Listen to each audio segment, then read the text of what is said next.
Hey, Fight fans, welcome back to Carl Perez MMA. Today we got a special guest for you. My guest getting ready, big LFA headlining fight, 220, October 25th.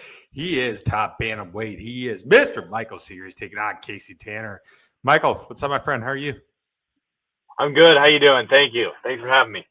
Absolutely, man. Some big, exciting news, man. You get a fight again, once again for LFA. This time, your name is on the card as the marquee matchup. You're in the main event. Is it pretty cool to have a main event in one of the biggest regional shows on the planet?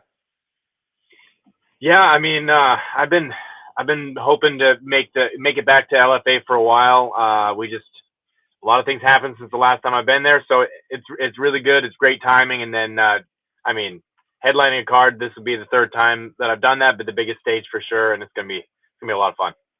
Absolutely, man. So many people are watching mixed martial arts in this day and age, right? We have so many shows now. Obviously, the UFC, bigger than ever, shows almost every single weekend. You have PFL, you have bare knuckle, karate combat, all these different regional shows. Very few people understand what it's like to be a professional fighter. When you're fighting on the regional scene, you're not making Conor McGregor money quite yet, right? Guys are staying up late. They're waking up early, all these 9 to 5 jobs. It's hard to have a wife. It's hard to have kids right now.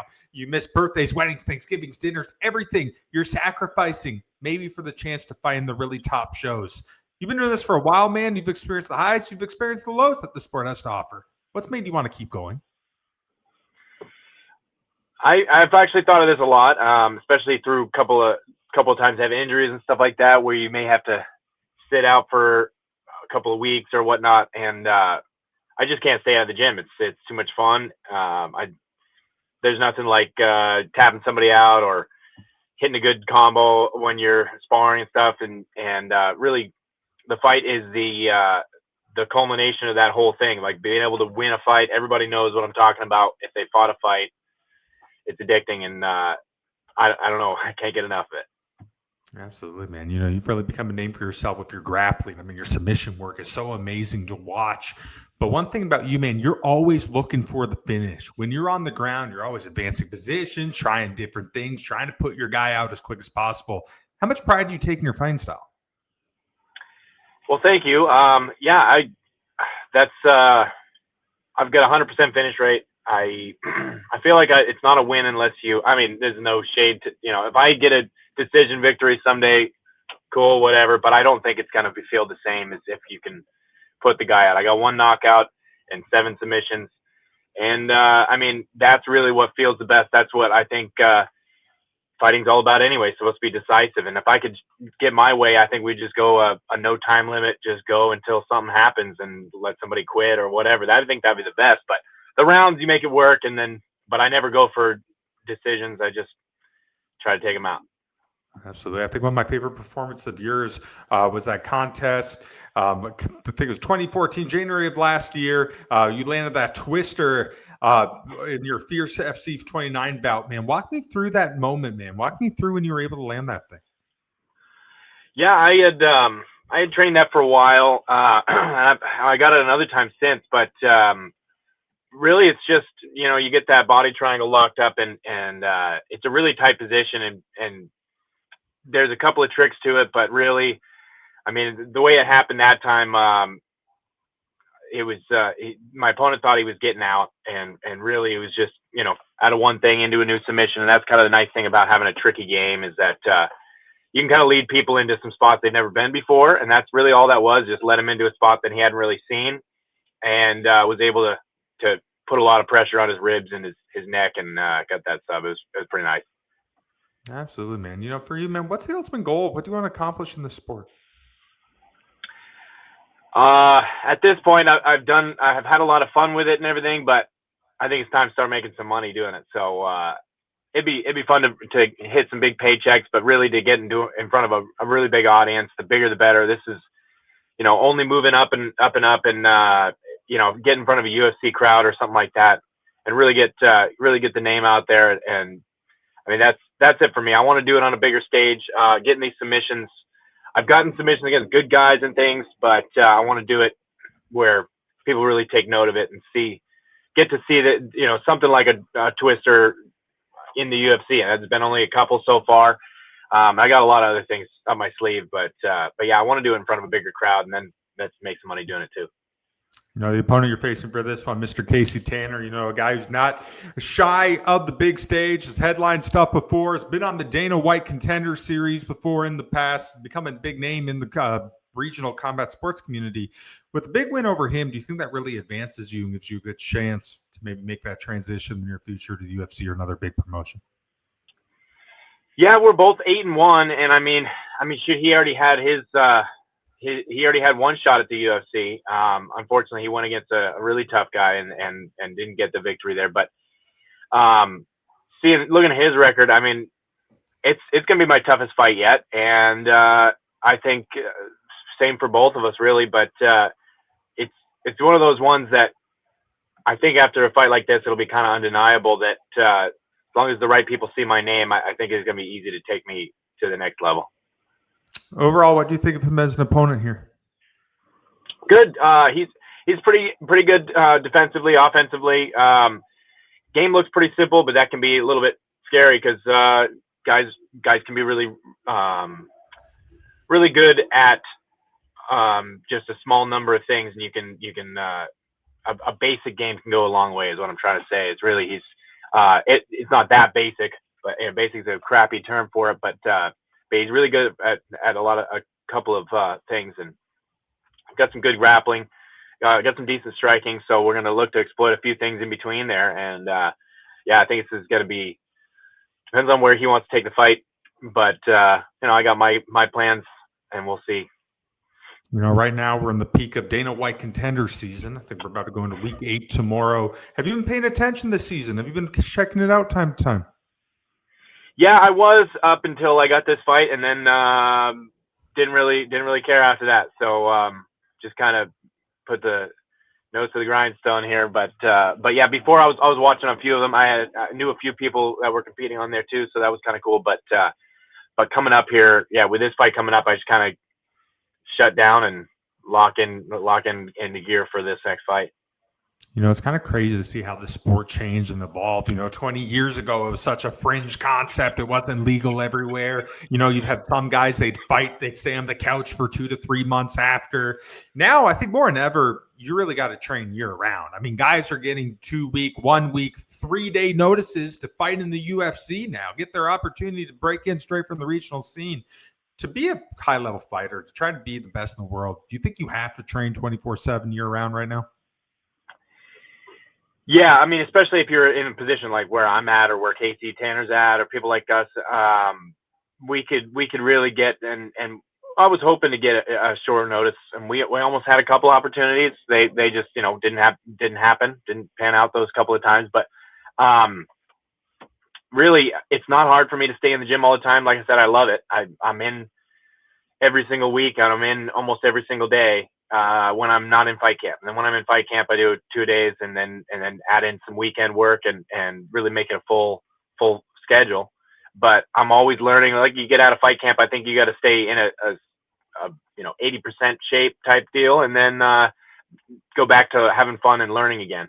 Right now, like I'm learning for my opponent, not really learning the wider game, like advancing into any crazy things. I'm taking what I'm good at and kind of narrowing it down. But yeah, in between the rest of the time, I mean, we just got to stay ready at all times and be able to go at a week or two's notice, even a couple of days sometimes.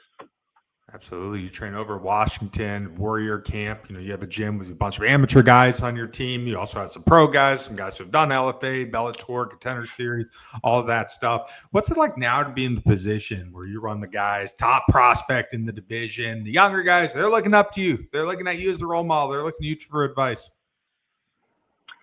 I'm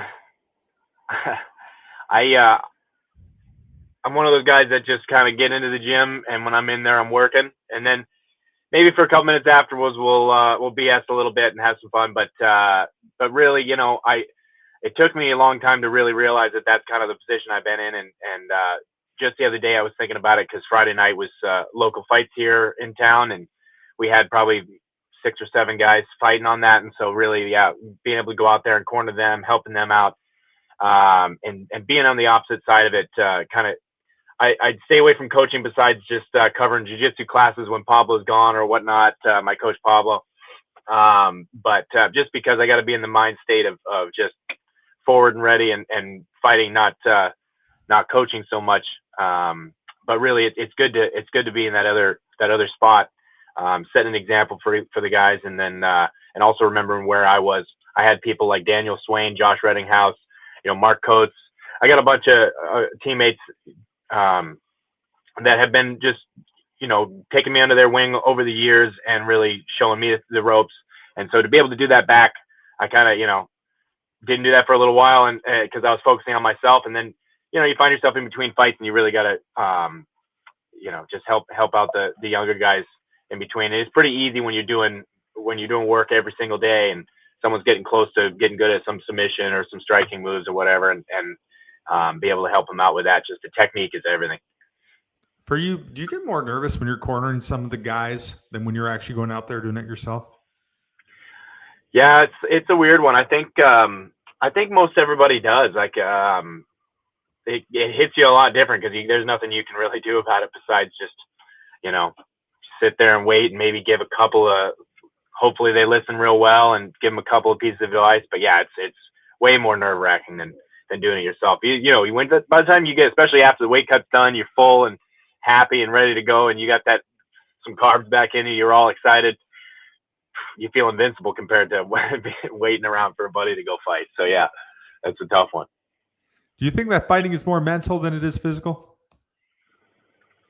Well, that's kind of a trick question, but I mean, it definitely, if you don't have the physical attributes or the technique or whatever, for sure, you're going to get overpowered. But that's why we have weight class and all that too. But if you're talking when it really comes down to it, in the end, when you have a really good opponent against a really good opponent, I think the fight IQ is really the best thing. The fight IQ mixed with kind of the determination just not to lose, not just win at all costs type of mentality can take you really, really, really far.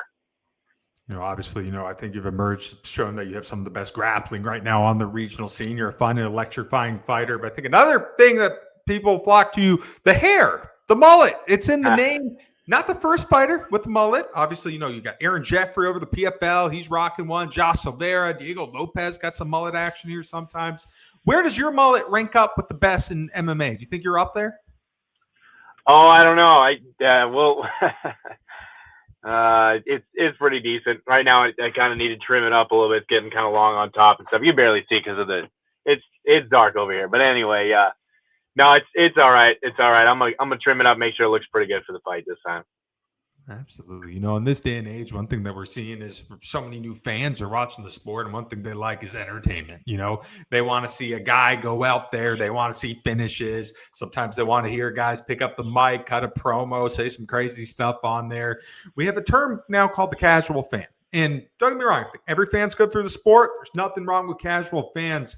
You can find yourself at a B-dubs, the crowd. You might hear twist them in the you-know-what. You might read some stuff, hear some stuff that doesn't make too much sense. Overall, what do you think of all this?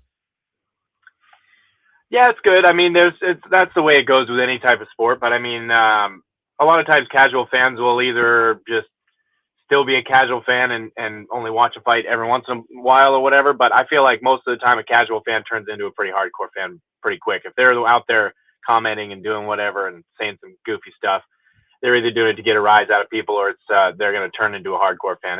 It's good. It's pretty entertaining. Absolutely. I think for the most part, pretty much everyone who watches MMA has the basic understanding. You guys are going in there, you're training, you're trying to win fights, to get bigger fights, go to the UFC, to win titles and all that stuff. But I think very few people see the fight outside of the fight. And in my opinion, that's that fight not to have to clock in at 9 o'clock in the morning, clock out at 5.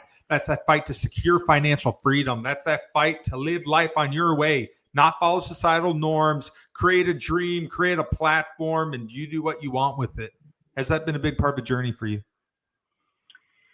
Yeah, definitely. Everybody wants to make a couple of big paychecks and really change some things around and whatnot. I mean, I make okay money doing what I do, but it's not the same. I'm clocking in and out every day, and being able to do that and to train mornings and nights and stuff around the work schedule and everything. It'd be nice to be able to put even more time into the fighting. it would definitely make things easier. I'd work a labor job, so definitely wouldn't be as tired every day. But but that's definitely the plans. It's a very succinct way of putting it. But yes, to change things up a little bit, that'd be real great. You know, you mentioned the blue collar labor type background. There's guys in the UFC now who've come from that same background in your division too. Merab Dvalishvili, obviously champion now. He was a construction guy. You got Malcolm Wellmaker. He's coming on the scene. He was a welder. Nick Klein at 185. He's doing construction stuff now in the UFC. Is it cool when you see others from that same path, that same walk of life, make it in the biggest show in the world? Yeah, definitely. I think a lot of us, there's like two different types of fighters. You're either kind of the guy that's got it made already, or you know, or you're okay with being on the couch at the gym or whatever, or you're the really hardworking labor type guy that just finds a way every day. And I feel like that's where I'm sitting. I've been working a labor job ever since I graduated high school. So. Yeah, just looking to change things up a little bit. We'll see if fighting something's going to do it. Absolutely. You know, one thing I love about martial arts, man, is all the disciplines, the morals that it evokes. You know, I've had so many guys on this show tell me when they started, they were going down a weird path in life. They may not have had everything figured out. They were at a low point in their life. Martial arts taught them discipline and gave them different values, turned the person who they are today, the father or the husband they are today. For you, how have you evolved from this journey in combat sports? Yeah, I started. I didn't start till I was 23, and it's been a real quick turnaround with a lot of things. Kind of just spent a couple of years getting out of shape after being an athlete in high school and whatnot, and had a couple options to go to college, and just didn't end up doing it. So I just kind of got lazy a little bit, and really, you know, the only thing I did was really just play a little bit of baseball locally. And then when I got done doing that, I had to find something for sure. And fighting just seemed to be it, and really fell in love with jiu-jitsu right away, because there's no way you can just get your ass kicked for weeks on end and not want to be way better at it. So that's really overcoming a lot of obstacles, going through hardships with it, even battling little injuries and things, getting in good shape. That there's a lot of things that come from it, but really the best is probably just the perseverance long term. That, you know, it's tough to stay focused on something for, over the course of years, and it really teaches that with these things. The belt system is what it is. It's not a perfect thing, but that's a good little incentive, and things like that too. Winning fights is, you know, the best incentive. But yeah, that's what really, it's kind of brought me into manhood when I should have probably done it a little bit earlier. Absolutely. Before we wrap up here, one thing I want to do is I want to go through some big fights coming up. I want to get your prediction on who's going to win some of these big UFC matchups. This weekend, we got a banger of the card, obviously. You know, the co-main event, your division, Merab Dvalishvili, putting the title on the line, Corey Sandhagen. Who wins that one? Statistically, Corey, against every one of his high-level fights, he finds a way to lose. But I think I'm going for Corey on this one. You know, the main event that night, big rematch. Everybody wanting to see it. Ankalaev putting the belts on the line. Alex Pereira trying to get it back. Who wins it the second time around? I think Pereira is going to be a little more prepared than the last time. Absolutely. You know, October, big heavyweight title contest got announced. Tom Aspinall defending the title against Cyril Gane. Who wins that one? Aspinall, first round submission, I think. Absolutely. November, I think it's October, November, we got a big Canada card, Vancouver. Renier de Ritter now taking on Brendan Allen. Who wins that contest? Ooh, that's a. I'll say Brandon Allen. He's pretty tough. They're both pretty tough. So that's gonna be a toss up. All right, last one. New York, one of the biggest cards of the year. 170 title on the line. Jack Della Maddalena is going to greet Islam Makhachev coming up, trying to win his second title. Who wins that one? I'm going for Jack Della, but I'm not going to bet against Islam on this one. Absolutely. You know, we just mentioned some of the biggest marquee names in the sport right now. You know, when you're watching this stuff on TV, when you're watching the big matchups, do you feel energy? Do you get inspired? Do you feel a boost from that? Yeah, definitely. I used to even more so, especially when I had a lot more to prove. But the farther I go up the ladder here, the way that it inspires me now is that I'm like, I need to be there showing people that I can do that, so it definitely still inspires me, but in a different way, now that I know I can do this, just got to get there. That 135 division that you're in, man, has really become one of the best divisions in all the sport. It's, in my opinion, one of the most entertaining, electrifying divisions. See all these great champions, all these great contenders. Does that excite you knowing that, in the UFC or even far on the regional scene like you are right now, you're going to be finding nothing but killers? Yeah, and it's really cool. I'd like to see, just even at the bottom of the 35 division in the UFC, there's a lot of good guys, cool matchups. There's just a lot of guys in the division. It's a big division, and it'd be exciting to get there and really just be able to have a bunch of guys thrown at you and tons of different styles. You can pick it out of the hat. It's going to be a different style. 135 is one of those divisions where there's not so many specialists. Everybody's got at least a baseline of a little bit of everything. So every one of those fights is going to be a tough fight. Absolutely. All right, Mike, last question for you, my friend. In the perfect world, what is the outcome October 25th when you return to LFA and take on Mr. Kasey Tanner? Oh, perfect outcome. Real quick sub or knockout. That'd be just knock him out or sub him in the first few minutes and get out of there quick. Absolutely. Well, hey, Mike, man, thank you so much for taking time out camp. Really enjoyed talking with you and really excited for this fight, man. I think this is two of the best prospects in the division, and you guys are about putting on a show.